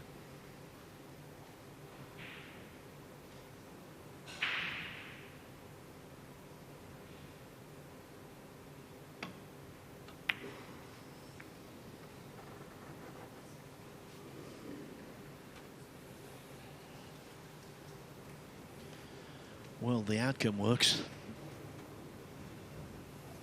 Yeah, he got a big roll, and I think probably what happened there, you know, he didn't hit it how he wanted, so the cue ball path wasn't going to be what it was if he made the ball. I think he was a little unsure what was going to happen with the cue ball, and that Extension called. sometimes can make you lose a little focus pocketing the ball.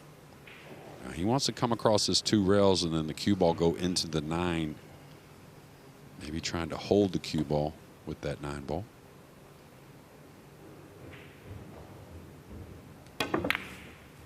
He played for luck, trying to produce something. He has left no cupcake here.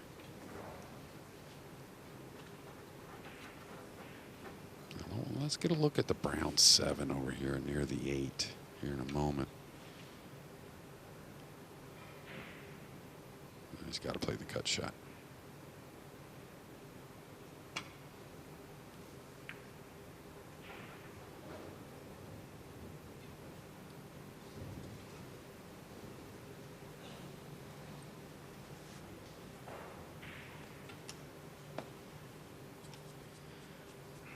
Well, not the most penetrating safety Van Boening has ever played, was it?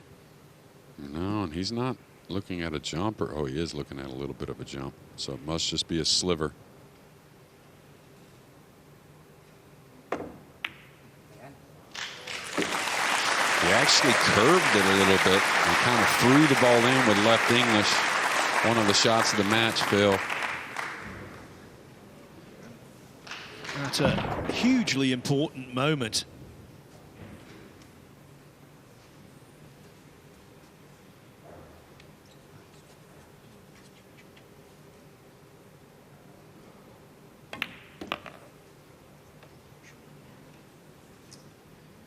That tells us he can see enough of the 7 to coax it in. I think he's got to use a portion of the pocket.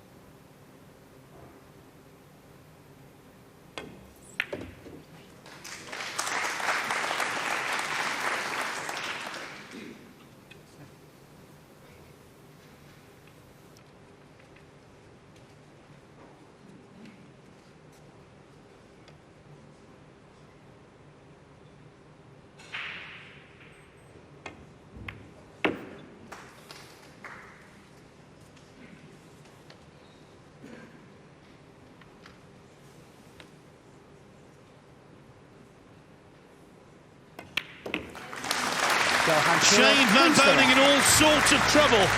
Johann Chua on the hill. He leads by 10 racks to 5. One more rack needed to beat Shane Van Boening for the first time in 10 attempts.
Yesterday, Skylar Woodward was 9-5 down to Fedor Gorst. Rack 16, Johann Chua to break, leading Ben by 10 racks to 5 on the hill. Woodward won 10-9. Daniel Massaol was 7-1 down to Dennis Grabber. He won 10-9. Here, though, for Shane Van Boening to turn this around, he has to win the next 6 racks.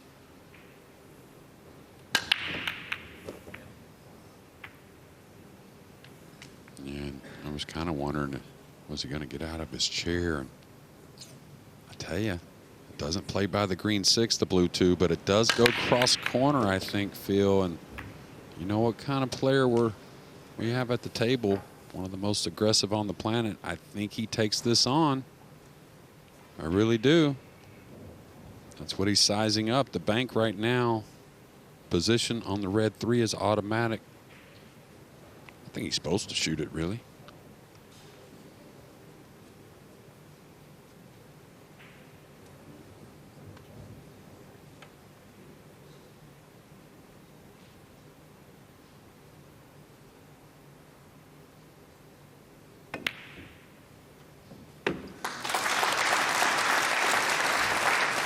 Did he get snookered? Stunned it a little bit, and I don't think he's on the red 3.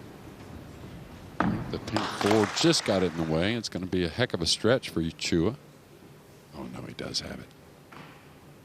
Well, I was with you there, Jeremy. The way he turned around suggested disgust. Like I said earlier, I mean, they're here. But this is a dangerous guy for him to start to get settled in these World 9-Ball Tour events for the rest of these fields and for years to come. If he gets a few of these types of matches in the big moments where he really gets loose, that's something he can reflect on, and I really believe he'll fly up the rankings. World number 14 right now in the World 9-Ball Tour list. Victory here, and he'll be ensconced in the top 10, which I think, given his Make sure your phones are on upside, silent, please. given his remarkable skills, the top 10 is where he should be. Yeah, absolutely. You were talking about, you know, maybe a little light on the personal achievements. It's because he's a family man and, of course, loves his country, the Philippines, and just doesn't go abroad outside of Asia that often. I think that's going to start to change. More of these great events coming, and wants the cue ball clean. I think he still has this extension real natural from the 7 to the 8 with the 9 hanging over the left middle. Called. When the analysis of this match is done, of course, SVB's missed 9 balls will be scrutinised. Of course, scratching on the break will be talked about. Not once but twice, unluckily. But the overriding factor in this result, if Chua does pot the next 2 balls, will be he has played one heck of a match. Yeah, I couldn't agree more, and you're going to see. Yeah, he always, once he dresses up on the 9 to win, there's a little celebration, and why not? In 9 previous encounters, Shane Van Boening has given Johann Chua a world of hurt. This time, tables are turned. Johann Chua defeats SVB 11-5, and there is the family man. Emotional, and so he should be. He should be very proud of himself. I'll tell you what, we've seen an awful lot of brilliant pool on the World 9-Ball Tour. That was right up there. He's got one more match to win to be crowned champion. And after the break, we'll be hearing from Johann Chua, who is a good player and a good speaker as well. I think that will be entertaining, as was the match we've just watched. Shane Van Boening again coming close to winning this European Open without quite getting over the line, without quite getting his hands on the trophy. Chua is into the final.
Fulda, where Johann Chua has just come through our first semi-final. He came out of the blocks the quicker, didn't he? SVB presented with an opening in rack 3, but missed the 9-ball, and Chua charged into a 4-0 lead. A missed 9-ball from Chua a few racks later allowed SVB to get within 1, but there was more drama yet again when SVB again missed the 9-ball. He was disgusted with himself, a complete contrast to the way his opponent was playing.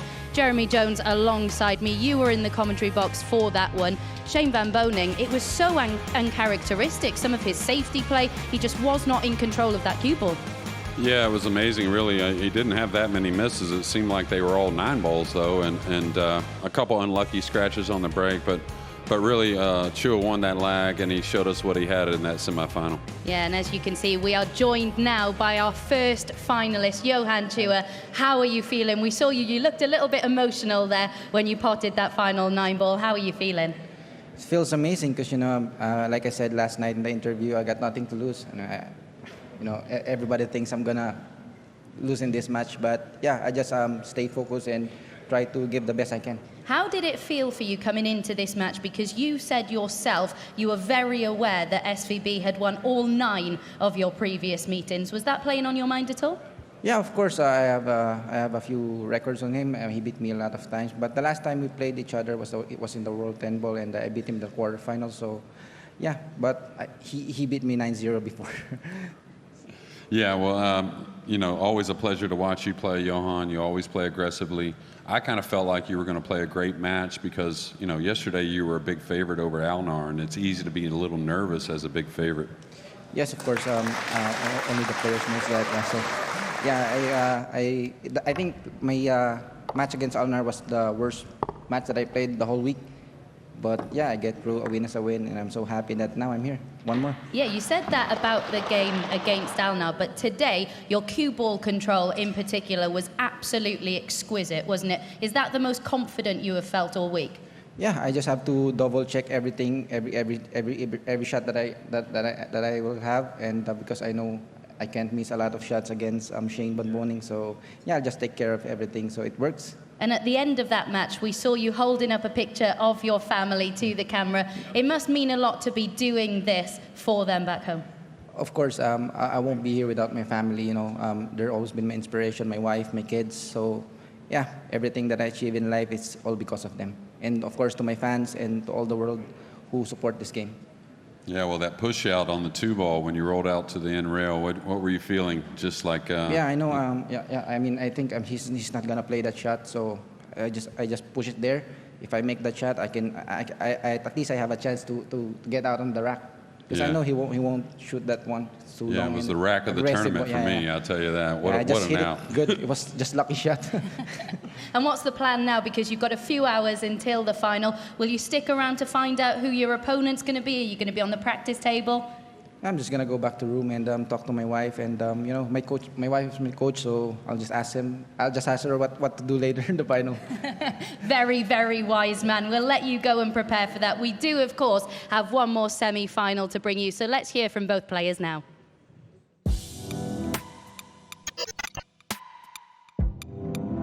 I'm Skylar Woodward. I'm in the European Open semifinals. I'm Mickey Kraus. This is the European Open, and I'm in the semifinal. Feels great, to get back to the end of the tournament and have a chance at a title. Just gonna push hard and hopefully get the 2 wins today. It's the first time I got in the quarterfinal. Now it's the first time I get in the semifinal, and I'm just really happy to be here. I always think that I can win because I know I can beat everybody, so it doesn't really change anything. I just have to win 2 more matches, and then I'm there, Plan is always to get a lead and keep it, but yeah, I was behind the last 2 matches and just waited for my chance, and thankfully squeaked them both out, but just happy to get through. I like Skylar's game. I always thought he was a really strong player. I think he won an event or 2 before, like professional events, so he definitely can pull something out of the hat. Yeah, I know Mickey pretty well. He's been in the States quite a bit, and I know he's a great player, and I just gotta, keep doing what I'm doing and do everything I can to win the match. I don't want to jinx anything, and I know they can play unbelievable pool, so we all can. I know it'll be tough, and we're both trying to get to our first major final, so it'll be a good one. Yes, so much confidence there, in particular from Mickey. But one thing that stands out to me, when I spoke to him yesterday after his quarter-final match, he said, I've not played on the TV table yet, and we know how differently that is running. How much of a bearing could that have on this match? Well, I mean, the actual material, I think, compared to past tournaments, I think they're closer to the outer tables, or let's say the outer tables are closer this week to this table. The weather's been perfect here in Fulda all week. The bed's probably going to be a little faster. The break may be a little bit different at times, but I think he'll handle it. I think it's just a few shots. You kind of get ingrained in the head, and then you just kind of swing the cue. And I guess it emphasizes the importance of that practice rack when they come out here. Yeah, for sure. And you know, both players are playing great. They both kind of got here different ways. Skylar kind of making some comebacks. The Dane holding off some big leads and taking some big players down. Yeah, a lot of squeaky bum time for Skylar Woodward so far in this tournament. Of course, that game against Gorst yesterday where he came from 9-5 down to come through a hill thriller. That'll give him a lot of confidence. What will that tell him about where his game is right now?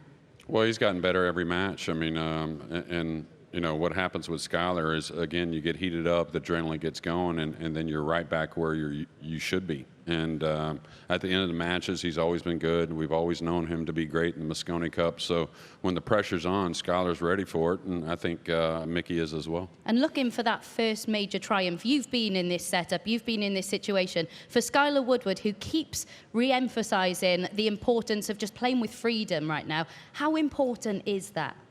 Yeah, absolutely. I mean, that's kind of how the kid rolls anyways, right? I mean, he never sweats it. I've been on the golf course with him when he's kind of in trouble and he seems to come with a shot. He knows what he's doing on the pool table. I think it's going to be big blows from both these young men, and I think it's going to be one heck of a match. Absolutely. We cannot wait to find out who Johann Chua is going to be playing in the final of this year's European Open. So let's get our semi-finalists out onto the table.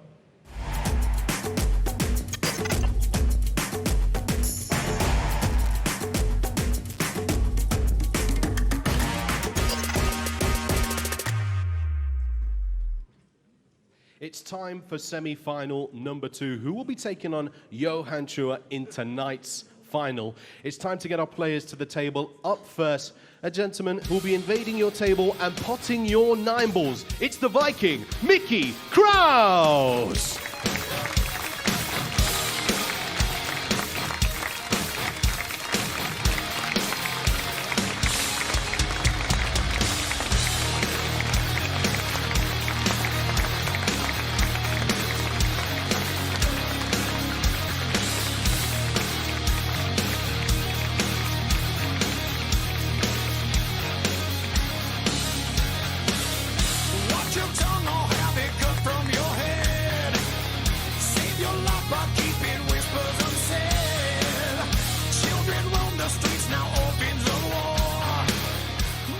Absolutely no emotion from the Viking, but he is ready, I can assure you. His opponent is Team USA's Moscone Cup captain. So please welcome Skylar Woodward! Go on, Daddy, till you get back home. Go on, family, go on, crew. Roll on, mama, like I asked you to do. And roll on, 18-wheeler, roll on. Roll on!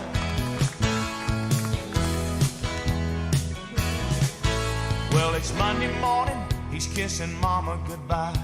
He's up and gone with the sun. So then, to find out who will face Johann Chua in the final of this year's European Open, Mickey Kraus enjoying such an impressive year, the best of his career so far. Yet to play on the TV table this week, though. How much of an impact will that have? He's up against another player looking for his first major success in the world of 9-ball, the comeback king yesterday. Can he continue his run today? As we heard from both players there, they're both feeling pretty confident at the moment, aren't they? So let's find out who is going to come out on top in this one, in the company of Carl Boyes and Michael McMullen.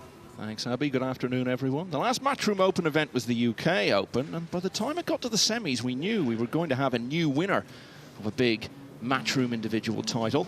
It's taken us a little longer to reach that stage here, but with Shane Van Boening now gone, we can say with absolute certainty it is going to be the biggest individual day of someone's pool life so far. Obviously, Skylar Woodward has had great success in Mosconi's part of those back-to-back American wins. Johann Chua has had a World Cup win, but none of the three remaining players has won a big individual title of this sort of stature. That is going to change over the next number of hours here in Fulda. Carl alongside me, and first, Carl, let's get your thoughts on Johann Chua. Wonderful, wonderful performance to see off Shane Van Boening. Yeah, really good performance. Got to do it when it matters. On the final day at an open event on the World 9-Ball Tour. He's got a very good break to it, and he's got this sort of cool arrogance about himself. He likes to go for the big shots, he likes to go for the tricky shots. He's not scared to play a push out and sort of test his opponent and sort of say, well, if you don't take it on, I'm going to have a go, and he nails it most of the time. He's a fabulous player to watch. You know, if you're not a Chua fan and you're sort of sat on the fence, he's a great player to watch. And what about what Abby was saying there? Because it's a good point. Kraus isn't used to playing on the main table, and we have seen a number of times in these big events where it's down to the last day, someone's in the semi-finals, so they have to then play on the main table, and to be honest, they do end up struggling with it and don't play their game. It's kind of hard to see that happening to Mickey Kraus. He doesn't seem like that sort of character. I just always feel like the first few racks, he's crucial. Mustafa Alnar didn't play great against Joshua Filler, but